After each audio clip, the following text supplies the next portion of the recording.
भाइयों बहनों, अस्सलाम वालेकुम। यूट्यूब चैनल राज टीवी इंडिया के अंदर आपका इस्तकबाल है। 18 जून 2023 को हमारे बूंदी शहर में मदरसा हनफिया इस्लाहुल मुस्लिमीन, जो बूंदी का, और मैं तो कहता हूं बूंदी का नहीं, हाड़ौती का कदीम मदरसा है, बड़ा पुराना मदरसा है। हज़ारों शख्सियत ने यहाँ पर तालीम हासिल करी है।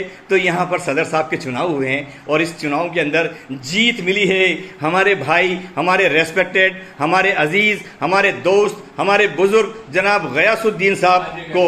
तो मैं सबसे पहले इनको मेरे यूट्यूब चैनल से मुबारकबाद देते हुए, वक्त ख़राब नहीं करते हुए सीधा इनकी तरफ आ जाता हूँ। ये देखिए, ये है। अस्सलाम वालेकुम हजरत। वालेकुम सलाम जनाब। आपको ये जो जीत मिली है, तो इस जीत का सिलसिला हम आगे पब्लिक तक ले जाएं, आपकी अपील बताएं, आपका मैसेज बताएं। हम यहाँ से शुरू करते हैं कि सबसे पहले आप हमें ये बताएं कि इस जीत को मिलने के बाद में बूंदी के अवाम को आपका क्या कहना है। अस्सलाम वालेकुम रहमतुल्लाहि व बरकातहू। मैं हाजी गयासुद्दीन अंसारी 18 जून 2023 में जो मदरसा इस्लाहुल हनफिया इस्लाहुल मुस्लिम हायर सेकेंडरी स्कूल के जो सदर के चुनाव हुए, उसमें मैं जीता हुआ हूँ। आप लोगों की सारे भाइयों का मुझे सपोर्ट मिला। मेरा एक ही मकसद था, मेरी एक अपील थी इलेक्शन से पहले कि तालीमी इदारात के लिए तालीम याफ्ता को चुनें, और मुस्लिम बूंदी की मुस्लिम पॉपुलेशन है, जनता ने मेरी इस बात पर गौर किया और मुझे अपना वोट और सहयोग देके इस काबिल बनाया कि मैं इसमें जीत सकूँ। मेरे ख्याल से बैंक में मैनेजर की पोस्ट से जो आप रिटायर हुए हैं, तो बैंकिंग सेक्टर के, शायद मेरे ख्याल से, मुझे पूरी मालूमात नहीं है कि बैंकिंग सेक्टर से आप पहले सदर साहब हैं। तो इस बैंकिंग सेक्टर से आप पहले सदर साहब हैं, रिटायर्ड बैंक मैनेजर की पोस्ट से रिटायर हुए हैं। आपकी तरबियत बड़ी बेहतर हुई है। आप आम मुसलमानों को आपका विज़न बताएं कि इस मदरसे का क्या विज़न रहेगा, आपका अपना क्या विज़न रहेगा। मेरी बैंक की 37 साल की नौकरी में 30 साल मैंने एज ए मैनेजर मैंने संभाली, अलग अलग ब्रांचेस संभाली। मेरे को मैनेजमेंट का तजुर्बा है, और मैनेजमेंट कैसे किया जाता है।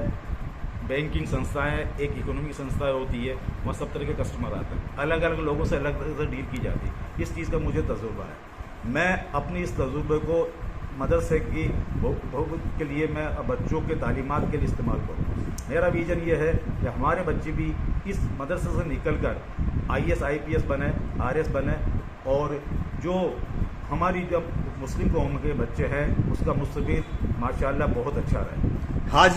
हाजी हशमतुल्लाह साहब, मरहूम हाजी हशमतुल्लाह साहब को हम यहाँ ज़रूर याद करना चाहेंगे कि उनकी कोशिशों से मदरसा बहुत बुलंदी पर पहुँचा है और वो बड़े अजीम शख्सियत थे। क्या आपकी नज़र में, आपकी टीम में कोई ऐसा बंदा आप मुकर्रर करेंगे? जी, सबसे बड़ी बात तो है कि मैं खैराज अकीदत पेश कर रहा हूँ हाजी मरहूम हशमतुल्लाह साहब को। उन्होंने इस मुकाम पर लाके इस मदरसे को छोड़ा, इसमें बाकी कुछ करने की गुंजाइश नहीं। सिर्फ एक जगह बाकी है, तालीमात को बढ़ाना, बच्चों के फ्यूचर के लिए अच्छी से अच्छी एजुकेशन देना। एक आम मुसलमानों की ये धारणा है, ये सोच है कि मदरसे के अंदर बच्चों की पढ़ाई नहीं होती, हम मदरसे के अंदर एडमिट नहीं करवाएं। हालांकि there are very much counting बहुत अच्छी है, फिर भी ये सोच है। तो इस सोच को आप तब्दील करने की दिशा में क्या कोशिश करेंगे मेरे भाई? जी, ऐसा है कि जो लोगों की सोच है इंशाल्लाह उसको बदलेंगे और तालीम का स्तर बढ़ाया जाएगा, है ना। लोग ये सोचेंगे कि वाकई मदरसे में एडमिशन करवाएं, क्योंकि इंशाल्लाह मैं कोशिश करूँगा अच्छे उस्ताद टीचर्स यहाँ आएँ और अच्छी तालीम दें। मैं टीचर्स पे पूरा कंट्रोल रखूँगा। मैं सारे टीचर्स पे ये बात कहूँगा उनसे कि हमारा पहला मकसद बच्चों को अच्छी तालीम देना है, हमारे रिजल्ट बढ़िया रहे, लोगों की निगाह में हम लोग आएँ तो वाकई में इन लोगों ने काम किया, है ना। बच्चों के वालिदैन से राब्ता कायम बहुत सालों से इस मदरसे की टीम के द्वारा नहीं हो रहा है। तो लोग कहते हैं कि बच्चों के वालिदैन तक आप कैसे पहुंचेंगे? क्या है, what is your further program? ये है कि बच्चों के वालिदैन की हर महीने एक मीटिंग बुलाई जाएगी, क्लास वाइज अलग अलग, उनके पेरेंट्स को बुलाया जाएगा, गार्जियन को बुलाया जाएगा। उस बच्चे की रिपोर्ट्स उस पेरेंट्स के सामने रखी जाएगी कि आपका बच्चा इस स्तर पर है। हम तो कोशिश कर ही रहे हैं, और आप पेरेंट्स भी अपने बच्चों के लिए कुछ करें। आपकी बॉडी लैंग्वेज मुझे कॉन्फिडेंट लग रही है और मुझे ऐसा लग रहा है कि आप इस मदरसे को बड़ा बेहतरीन अंदाज के अंदर फ्यूचर के अंदर देंगे। तो मेरा ये कहना है आपसे कि प्लानिंग आपने बता दी है, आपने विजन बता दिया है और आपने टीम बता दिया है। तो काफी लोग इस मदरसे में ये बात करते हैं कि हर साल ईद के मौके पर जो इस मदरसे का जो मैनेजमेंट का जो हिसाब किताब देते हैं तो वो आदमी उसको जहनियत में नहीं रखता है। अगर इनको मैनेजमेंट देना है तो ये पर्चे बनाकर मस्जिदों में क्यों नहीं बांटते? आपका नजरिया बताएं। इंशाल्लाह हम लोग कोशिश ये करेंगे कि जो भी साल भर के रिजल्ट्स हैं इकोनॉमिक रूप से, फाइनेंशियल रूप से, कि हमारी प्रोग्रेस क्या रही, हमारी इनकम क्या हुई। सबसे बड़ी बात क्या है कि ये एक ऐसा इदारा है जो आम मुस्लिम के चंदों से ज़कात से चलता है। गवर्नमेंट से हमें पैसा नहीं मिलता, सिर्फ पैरा टीचर्स की सैलरी आती है। तो जितने भी हम टीचर्स और मौलविया रखेंगे उन सबको हम लोग क्या यहाँ से निजी उससे पैसा दिया जाता है। आम मुसलमानों के लिए आपकी अपील क्या है? मेरी अपील आम मुसलमान से ये है कि ज़्यादा से ज़्यादा ताउन करें, क्योंकि आप लोगों के ताउन से मदरसा चल रहा है, टीचर्स वगैरह की सैलरी जाती है और आप लोग अच्छा ताउन करेंगे तो हम अच्छे टीचर रखेंगे, क्योंकि बिना पैसे से काम चलता नहीं है। और जैसा आप लोगों ने मरूम हाजी हशमुत साहब की मदद की है, इमदाद की है, मैं चाहूँगा कि आप उसी तरह हमारे साथ भी हाथ से हाथ मिलाकर, कंधे से कंधा मिलाकर, कदम से कदम मिलाकर चलें और इस मदरसे में ज़्यादा से ज़्यादा ताउन करें, ताकि हम लोग बच्चों के मुस्तकबिल के लिए अच्छा से अच्छा काम कर सकें। आपकी अपील सामने आ गई, आपका गुड मैसेज क्या है? गुड मैसेज यही है, मैं सब लोगों का शुक्रिया अदा करता हूँ जिन लोगों ने मुझे इस लायक समझा। दूसरी बात ये, मैं लोगों से ये अपील करता हूँ कि इस मदरसे में ज़्यादा से ज़्यादा ताउन करें और जितना हो सके सारे भाई मुदी के जो मुसलमान हैं वो इसको अपनी हैसियत के हिसाब से ताउन करें। सारे टॉपिक्स के ऊपर आप काम करेंगे। आपसे ये पूछा जाए कि what will be your focus on particular point, particular point पे क्या फोकस रहेगा? पर्टिकुलर पॉइंट सिर्फ एजुकेशन। क्या बात कही है। हमें बढ़ाना है, शिक्षा का स्तर बढ़ाना है, दीनी और दुनियावी तालीमात दोनों पे हमारा फोकस रहेगा। इंशाल्लाह आप लोग देखना दीनी तालीम में भी मतलब अच्छी प्रोग्रेस दिखेगी और दुनियावी तालीम में भी आप लोगों को अच्छी प्रोग्रेस नजर आएगी। इंशाल्लाह मैं खुदा से आप सबके सामने ये दुआ भी करता हूँ कि परवरदिगार अल्लाह मुझे तौफीक दे कि मैं इस लायक बनूं, लोगों के काम आ सकूं। कई भाइयों की ये गुजारिश है और ये एक तरीके से इजहार है कि यहाँ पर अरबी लैंग्वेज का सिखाना पढ़ाना स्टार्ट होना चाहिए। तो उस दिशा में क्या है आपके बोल? दिशा में ये है कि ये पहले से मैंने सोचा हुआ मेरा विजन भी ये है, क्योंकि उर्दू की और अरबी की तालीमात होती है, क्योंकि बच्चों को कुरान शरीफ पढ़ाया जाता है, 4 या 5 आयतें रटा दी, नमाज पढ़ना सिखा दिया और वहाँ तक उसको छोड़ दिया जाता है। हाफिज़ भी अभी तक एक भी यहाँ से नहीं निकला। मेरा विजन ये है, मेरा सोच ये है कि मैं एक ऐसे आलिम को यहाँ मुकर्रर करूँगा जो अरबी के साथ साथ उसके उर्दू में मायने समझाए, कुरान शरीफ में क्या आया है उसको समझाए। आप अल्हम्दुलिल्लाह पढ़ रहे हैं, उसके मायने क्या है, बस आप नमाज में जो आयतें पढ़ी जा रही उनके मायने क्या है। जब तक बच्चे या नमाज पढ़ने वाला इन चीज़ों को नहीं समझेगा, दिल से महसूस नहीं करेगा, तब तक नमाज मुकल मेरे हिसाब से नहीं होगी। तो मेरा ये रहेगा कि अरबी की तालीम को भी उर्दू में ट्रांसलेट करके सबको समझाएं। आप पढ़े लिखे शख्स हैं, तो बिल्कुल सभी लोगों को ये उम्मीद है कि मदरसे की बड़ी बेहतरी होगी, डिसिप्लिन कायम होगा। लेकिन डिसिप्लिन कायम करने के लिए आपको डिप्लोमेटिक बन के रहना है या आपको स्ट्रेट फॉरवर्ड बन के रहना है?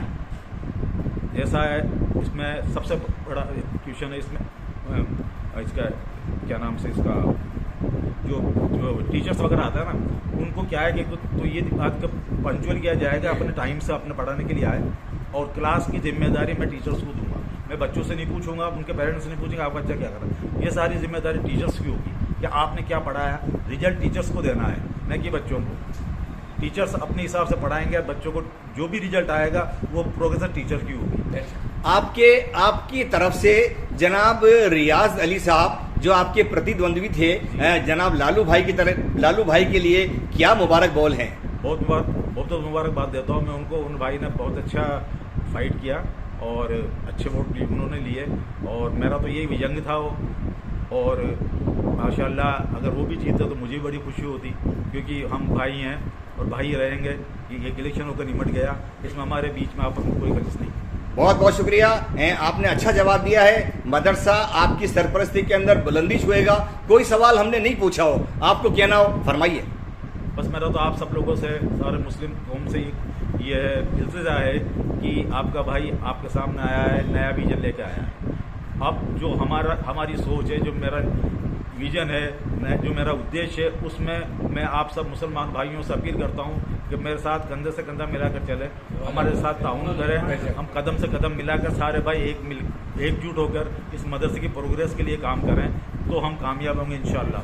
बहुत बहुत शुक्रिया, बहुत बहुत शुक्रिया गयासुद्दीन साहब, आपको मुबारक हो।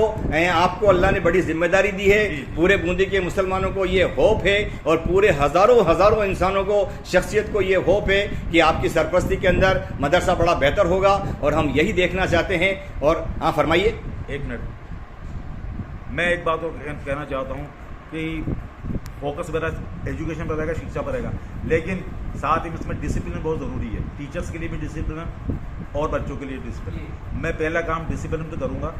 डिसिप्लिन होना चाहिए। जिस तरह से बच्चे घर में अपने वालिद की इज़्ज़त करते हैं, भाई की इज़्ज़त करें, माँ की इज़्ज़त करते हैं, मैं चाहता हूँ वो बच्चे सारे टीचर्स की इज़्ज़त करें। भाई माँ बाप समझ के बच्चे भी अपने टीचर्स की इज़्ज़त करें। गुरुओं को माँ बाप माने तो ही वो पढ़ पाएंगे। बहुत बहुत शुक्रिया आपका। बूंदी के मुसलमानों को आपको बहुत अच्छा मैसेज जाएगा और सब तरफ ये मैसेज जाएगा इंशाअल्लाह। ये मदरसा बड़ा बुलंदी पर आएगा और इसी दुआ और इसी आमीन के साथ में मैं मेरा ये वीडियो ख़त्म कर रहा हूँ। और एक गुजारिश में और लगे हाथ कर देता हूँ कि मैं भी ज़्यादा तो नहीं, लेकिन मेरे भी टेंस बहुत अच्छे हैं, तो मुझे भी मौका दीजिए। मैं इंग्लिश पढ़ाऊँगा, बच्चों के टेंस क्लियर करूँगा और बच्चों को जो ये डर है, बेसिक डर है, वो ख़त्म करने की कोशिश करूँगा। आप अपने भाई को याद कीजिए और भी भाइयों को याद कीजिए। रियाज साहब, मैं आपकी काबिलियत को जानता हूँ, आपकी इंग्लिश मैंने सुनी है और मेरी दिली ख्वाहिश है कि आप मदरसे में आएँ और बच्चों को गाइड करें और हमें भी गाइड करें। बहुत बहुत शुक्रिया, बहुत बहुत शुक्रिया, बहुत बहुत शुक्रिया भाइयों। ये दौलत खाना हमारे गयासुद्दीन साहब का है और ये हमारे भाई बैठे हुए हैं और ये 12 मिनट का वीडियो हो गया है और इस वीडियो को ज़रूर पूरा देखें, दूर दूर तक पहुँचाएँ। अस्सलाम वालेकुम।